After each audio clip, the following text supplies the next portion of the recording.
Welcome to this video. We will explain how to connect the devices that compose a DXT300 voice evacuation system. We start by removing the screws that we found in the door of the control panel to access the interior. Once we have accessed the interior of the control panel, we remove the metal plates that protect our system.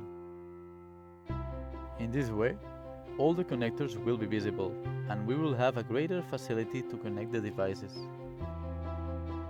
With all the plates already removed, we find the CPU board, the amplification board, and the power board. We find the CPU board in the upper left part. It has logical input and output connectors known as GPI and GPO, which we will use to interconnect with the fire station. Then, we find an input for connecting a music playback unit, an input for a BM3022 microphone, an input for a 3804 microphone, a 24-volt output, the board that incorporates an SD card with pre-recorded emergency messages, and the output that interconnects the CPU board with the amplification board using ribbon cables. In the lower left part, we find the amplification board. Each amplification board has two independent dual outputs of 170 volts. Depending on the model of control panel that we have, we will have 1, 2 or 3 amplification plates. Finally, in the lower right part of the control panel, we find the power board, where we have a 220 volt connector and the connectors for the batteries. The first device that we connect is the BM3804 microphone. To connect the microphone, we have to strip the 8-wire RJ45 cable at one end and respect the following connection order.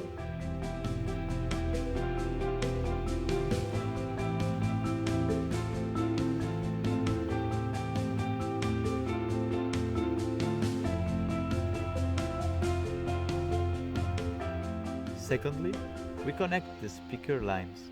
As they are dual outputs, we can connect the speaker lines in a conventional way or use the double output to have redundancy.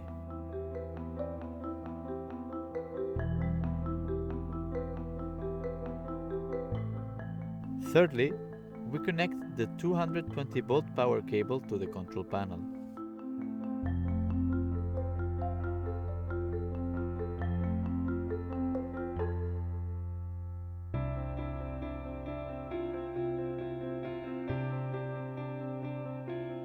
Finally, we connect the batteries in series.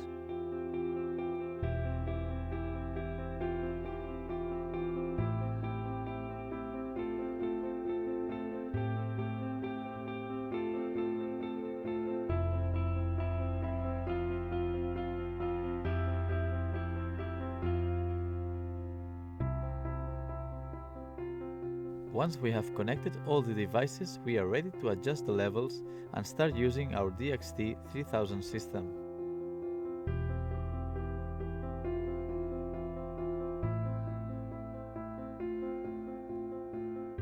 Thank you for watching this video and see you in the next one.